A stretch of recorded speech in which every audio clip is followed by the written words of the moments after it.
नमस्कार दोस्तों, मेरा नाम है प्रदीप चौहान। बात समझनी है तो पूरी सुननी होगी। दोस्तों, बृजभूषण शरण सिंह की मुझे एक लाइन याद आ रही। बृजभूषण शरण सिंह कोई राइटर नहीं, वही कुश्ती संघ वाले बृजभूषण शरण सिंह। जब उनका चेला जीता था तो उन्होंने एक लाइन लिखी थी सोशल मीडिया पर कि दबदबा था और दबदबा रहेगा। आज मुझे ये दबदबा शब्द एक्चुअल में संसद में दिखा, और आज दिखा कि बृजभूषण शरण सिंह का दबदबा था या नहीं था वो तो मुझे मालूम नहीं, लेकिन देश की संसद और देश की राजनीति में इस वक्त दबदबा क्या होता है ये आज सदन ने देखा। सदन के जरिए पूरे देश ने देखा और कल को पूरा विश्व देखेगा कि किस तरह से अपने आप को विश्व गुरु कहने वाले और लोकप्रिय, दुनिया के सबसे लोकप्रिय नेता कहे जाने वाले मोदी जी और उनकी पूरे सिस्टम पर, उनकी पूरी पार्टी पर एक आदमी का दबदबा भारी पड़ता है, और उस आदमी का नाम है राहुल गांधी। जिस राहुल गांधी को इस देश के लोग पप्पू के नाम से जाना करते थे, आज वही पप्पू सबका पापा नजर आता है। राजनीति में इस वक्त सेंटर तो राहुल गांधी है ही, लेकिन विपक्ष में रहते हुए सत्ता पक्ष में उनका कितना खौफ है, सत्ता पक्ष उनको लेकर कितना परेशान रहता है, सत्ता पक्ष प्रधानमंत्री को उनसे बचाने की कितनी लगातार कोशिश करता है, ये सदन में दिखा जब राहुल गांधी ने आज बजट पर अपना भाषण दिया।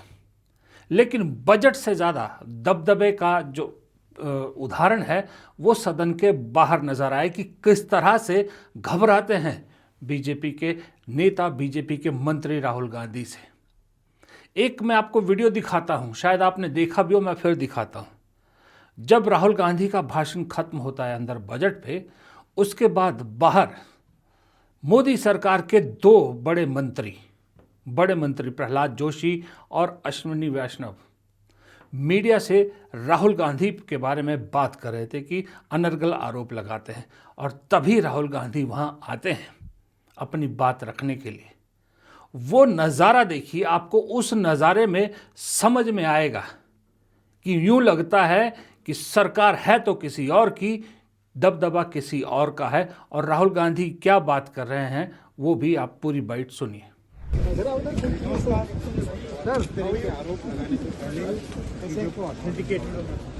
I'll also come and say hello. Yes, sir. Come, let's stand together. Let's stand together. Let's do it together. Come do it together. Sir, data चोरी की आपको लेकर कई बाइट दे रहे थे, वो कह रहे थे कि आप बिना डाटा दे रहे हैं, वो कहीं ना कहीं बिना तथ्यों के डाटा दे रहे हैं। देखिए, मेरे पास डेटा है, मैंने कहा कि मैं ऑथेंटिकेट कर दूंगा। डिपार्टमेंट ऑफ जस्टिस फाइल्स है एप्स्टीन पे, हरदीप पुरी का नाम उसमें है, अनिल अंबानी का नाम उसमें है। अंबानी का केस अदानी का केस चल रहा है, उसमें समन्स आई है। गवर्नमेंट ऑफ इंडिया ने 18 महीने के लिए रिप्लाई नहीं दिया है। डायरेक्ट प्रेशर है प्राइम मिनिस्टर पे, वो सब जानते हैं। बट मेन बात ये है, देखिए, बिना प्रेशर कोई हिंदुस्तान का प्राइम मिनिस्टर ये नहीं। जो हुआ है, जो किसानों के साथ हुआ है, डेटा के साथ हुआ है, डिफेंस के साथ हुआ है, एनर्जी सिक्योरिटी के साथ हुआ है, कोई प्रधानमंत्री नहीं कर सकता है। नॉर्मल सिचुएशन वो जब ही करेगा जब किसी ने मतलब चोक लगा रखा है, ग्रिप ले रखी है और चोक लगा रखा है। देखा आपने, इन्हीं हरदीप पुरी और अडानी को लेकर बात कर रहे थे अश्विनी वैष्णव और प्रहलाद जोशी जी। राहुल गांधी के आते ही कैसे गायब हो गए। राहुल गांधी हंसते हुए कह रहे कि चलिए मिल के बात करते हैं। लेकिन इससे एक चीज़ पता लगती है कि राहुल गांधी के सामने आमना सामना करने से डरती है बीजेपी। राहुल गांधी के साथ आर्गुमेंट करने से डरती है बीजेपी। इसलिए कभी भी वो कोशिश करते हैं कि राहुल गांधी के साथ आमना सामना ना हो, और कभी भी राहुल गांधी और मोदी जी का सदन में आमना सामना ना हो। इसीलिए खुद मोदी जी भी बहुत बार मैंने नोटिस किया है कि कोशिश करते हैं कि राहुल गांधी के साथ उनका कहीं आमना सामना ना हो जाए, क्योंकि उन्हें भरोसा नहीं राहुल गांधी कब क्या प्रश्न पूछ बैठे उनसे। खैर, ये दबदबे की बात सदन के बाहर का मैंने आपको दिखा। सदन के अंदर भी आज एक्चुअल में मुझे हर बार ये बोलना पड़ रहा है, आप भी कहोगे कि हर बार यही बात बोलता है, लेकिन ये सच है कि जैसे जैसे सदन बाय सदन, सत्र बाय सत्र राहुल गांधी के जो भाषण है सदन के अंदर वो बहुत बेहतरीन होते जा रहे हैं। हर बार नया भाषण उनका आता है और पिछले भाषण से ज़्यादा बेहतर होता है। आज राहुल गांधी ने जो भाषण दिया बजट पर, जो अपनी बात रखी बजट पर, वो सुनने लायक थी। अगर आपने ना सुनी हो तो आपसे कहूँगा कि एक बार सोशल मीडिया पर जाकर उनका पूरा भाषण सुनिए। मैं थोड़ा थोड़ा उसका विश्लेषण कर सकता हूँ, लेकिन पूरा भाषण सुन के जो मज़ा आएगा आपको वो अलग चीज़ है। क्योंकि सदन के अंदर खड़े होके जिस तरह से छाती चौड़ी करके राहुल गांधी सत्ता पक्ष को सुना रहे थे, उनको शर्मिंदा कर रहे थे और उनसे तीखे सवाल पूछ रहे थे ना, वो देखने लायक था। और फिर वही जो एक ही हथियार है सत्ता पक्ष में सामने बैठे कि मोदी जी तो होते नहीं हैं, ना अमित शाह होते हैं, लेकिन राहुल गांधी जैसी कुछ ऐसा शब्द बोलते हैं तो सारे उन पर टूट पड़ते हैं, समेत चेयर के। अब चेयर जो इस वक्त लोकसभा अध्यक्ष हैं वो थे नहीं आज, क्योंकि सुना है उन्होंने कहा जब तक अविश्वास प्रस्ताव जो उनके खिलाफ आ रहा है उस पर डिस्कशन नहीं होती वो तब तक चेयर पर नहीं बैठेंगे। तो जगदम्बिका पाल बैठे थे। लेकिन राहुल गांधी भी सीख गए हैं कि सदन के अंदर बीजेपी और जो सत्ता पक्ष है इनसे खेलना सीख गए हैं। इसलिए अपनी बात कहीं ना कहीं किसी तरह से पहुंचा ही देते हैं। वो पब्लिक तक जो पहुंचाना होता है मैसेज, वो मैसेज पहुंचा देते हैं। आज जब बजट पे डिस्कशन हो रहा था तो सोचिए राहुल गांधी ने तीखा प्रहार करते हुए सीधा सत्ता पक्ष से पूछा कि जो डील अमेरिका के साथ हुई है उसमें आपने भारत माता को बेच दिया है और आपको ये करते हुए शर्म नहीं आई? Come to this house and talk this type of nonsense. Are you not ashamed of yourselves? Are you not ashamed of giving? We are patiently listening to honorable leader of opposition. We are patiently listening. But the words. So I'm not yielding, sir. No, but you are saying shameful. Parliamentary You are saying nonsense. nonsense. So how can you? Okay, I won't When go the down that finance line. minister replies in the evening, the leader of opposition should listen to the reply of the honorable finance minister. My request is, please use the word whatever you choose to use, but don't make it abusive. It doesn't. That's not abusing, my friend. Nonsense जो nonsense आपने use किया Sir, वो speak- कार्रवाई का speaker, sir, हिस्सा give नहीं me. बनेगा। Nonsense is not a appropriate. I did not use nonsense, You sir. have used. You have Okay, sir, I won't use nonsense. हाँ तो please. Sir, ashamed is not an abuse. नहीं There's nothing. In saying, "Are you not ashamed?" There is no abuse. No ashamed you can use. I am just stating. Whatever you have, Okay, you sir, let have me speak. forgotten. I think so. I am saying, Leader of opposition. Speaker sir, I am saying that you have sold India. Are you not ashamed of selling India? How you can? Do you have no shame of selling India? You have sold our mother, Bharat Mata. Do you have no shame? ठीक है, you will get. But sir, the interesting thing is, क्योंकि बात राहुल गांधी के भाषण की हो रही है तो उनके और भी बयान के टुकड़े मैं आपको सुनाऊंगा, लेकिन पूरा बयान जैसे मैंने कहा अगर मज़ा लेना है भाषण का तो पूरा सुनिएगा। शर्मसार करने के बाद जब सामने के पक्ष जब हवा टाइट हो गई, सब कुछ हो रही थी, तो फिर वही कि शब्दावली को लेकर इसको लेकर जो भी हल्ला मचाना था मचा दिया। लेकिन मुझे एक चीज़ बहुत अच्छी जो सबसे अच्छी लगी भाषण में राहुल गांधी की, ये जो पॉइंट अभी मैंने आपको सुना ये तो था ही। राहुल गांधी ने बड़ी चालाकी से अपने भाषण की शुरुआत बहुत बेहतरीन अंदाज से करी। किरण रिजिजू जो संसदीय कार्य मंत्री है सामने बैठते हैं, जिनको ड्यूटी है कि राहुल गांधी को बार बार टोकना है, उन्होंने उन्हीं से शुरुआत की। और उन्होंने कभी पूछा होगा राहुल गांधी की फिटनेस को लेके, तो राहुल गांधी ने कैसे रिजिजू को धन्यवाद देते हुए अपनी फिटनेस का राज बताते हुए अपने मार्शल आर्ट जुजुत्सु को प्रधानमंत्री का मोदी के आगे झुकना यानी ट्रेड डील के साथ जोड़ा। ये कनेक्शन उन्होंने बड़ा ज़बरदस्त जोड़ा, क्योंकि उनका मानना है कि प्रधानमंत्री, देश के प्रधानमंत्री चाहे जैसे भी हों, लेकिन अभी जो ये डील हुई है ना, ये नॉर्मल सर्कमस्टांसिस में नहीं हुई है। प्रधानमंत्री पर दबाव है। बहुत ज़बरदस्त तरीके से उन्होंने कहा जैसे मार्शल आर्ट में चोक कर दिया जाता है, वैसे ही मोदी जी को ट्रंप ने चोक कर दिया है और ट्रंप की वजह से दूसरे सिस्टम ने चोक कर दिया है और उसी दबाव में आकर ये डील हुई है और इसका दर्द मोदी की आंखों में राहुल गांधी देख सकते हैं। The interesting thing is that I know that the Prime Minister would not sell India under normal circumstances. He will not do it. You know why he sold India? Because they are choking him. Mr. Rahul, address to the chair, please. He has sold India because they are choking him. They've got a grip on his neck. Speaker साहब, मैंने बोला जब चोक लगाते हैं दूसरे व्यक्ति की आंख में देखते हो तो डर दिखता है सर, पीएम की आंख में डर दिखता है, दिख रहा है सर आंख में आंख नहीं मिला पाते हैं। स्पीकर साहब, सर दो चीजें हैं सर, एक sir Epstein case, sir 3 million files are still locked up. उसका इस विषय से कोई संबंध नहीं। नहीं, क्यों I want to understand. I will not allow you. आप कौन होते हैं? आप बैठिए। नहीं, देखिए आप लगातार आपको 25 मिनट हो गया, किसी ने डिस्टर्ब नहीं किया।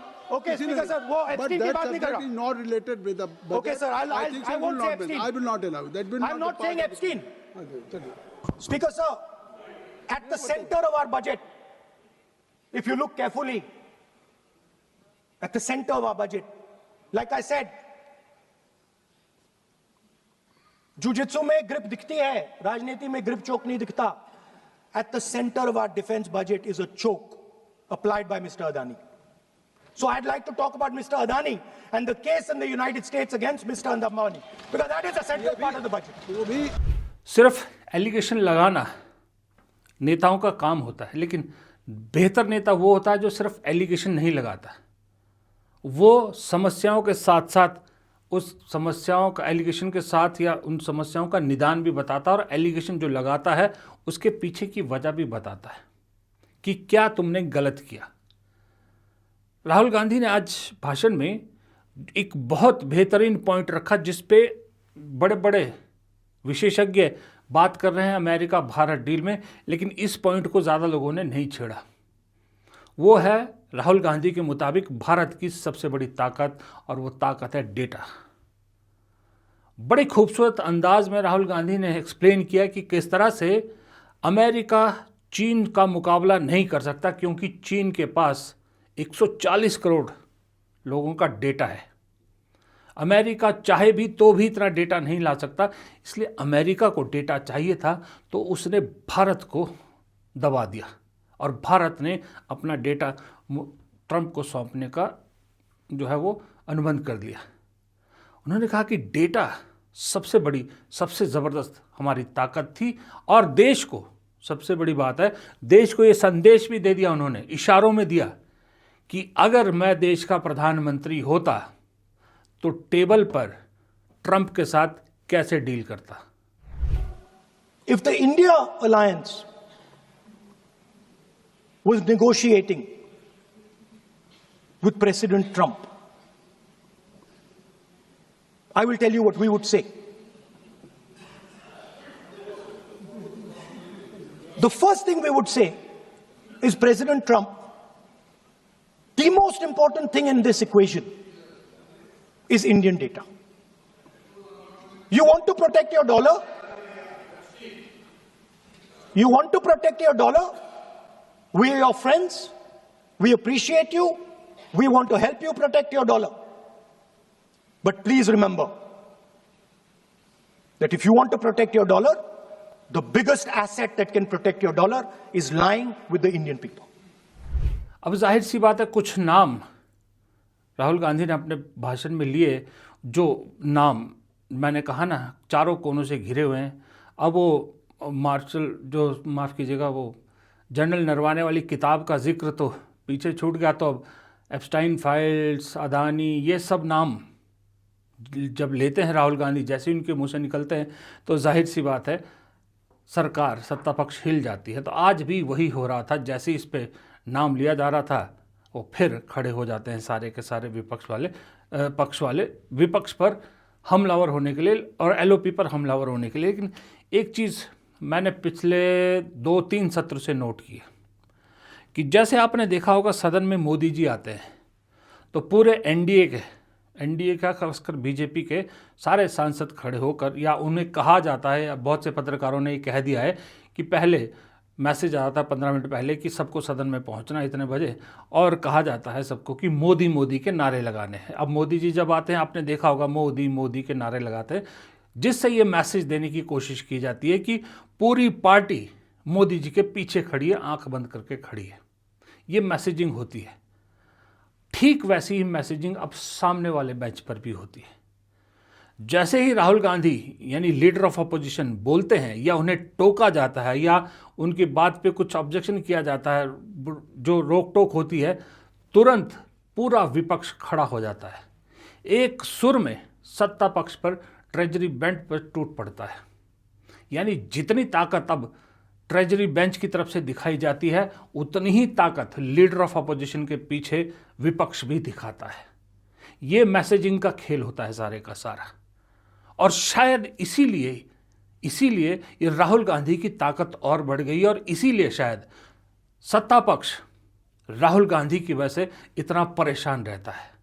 इसीलिए शायद सत्ता पक्ष राहुल गांधी की किसी भी बात को काटने की कोशिश करता है, क्योंकि मोदी जी की बात पर जितने बेंच उधर से बजते हैं, जितनी तालियां उस तरफ से बजती है, राहुल गांधी की बात पर इधर से उससे ज़्यादा ज़ोर से तालियां बजती है। हालांकि कांग्रेस के सांसद तो सिर्फ 99 ही हैं, वो भी सारे नहीं रहते, लेकिन कभी सुनिएगा गूंज पूरी होती है विपक्ष की भी सत्ता पक्ष से बल्कि ज़्यादा ही होती है। ये भी एक फ़र्क इस देश की राजनीति में अभी देखने को मिला है। और बाकी राहुल गांधी कुछ शब्द कह देते हैं, वो शब्द फिर आपको मालूम है कि खबरों में खास करके सोशल मीडिया में तैरने लगते हैं। आज उन्होंने वही शब्द दिया कि मुझे प्रधानमंत्री की आंख में दर्द नज़र आता है। कौन सा दर्द नज़र आता है, क्यों दर्द नज़र आता है, ये भी उन्होंने अच्छे से समझा दिया। अब देखते हैं इसके बाद जब सत्ता पक्ष से लोग बोलेंगे तब इसका क्या जवाब फिर राहुल गांधी दोबारा देंगे। तब तक इस वीडियो को यहीं ख़त्म करते हैं। वीडियो पसंद आए लाइक कीजिएगा, शेयर कीजिएगा, आपके लाइक से बड़ी मदद मिलती है। कमेंट बॉक्स में आपकी राय तो हमेशा से बहुत मूल्यवान रहती है। और चैनल को सब्सक्राइब नहीं किया, प्लीज़ चैनल को सब्सक्राइब ज़रूर कीजिएगा। हमारी आर्थिक मदद करना चाहे तो सुपर थैंक्स और जॉइन बटन के ज़रिए आप हमारी आर्थिक मदद भी कर सकते हैं। नमस्कार।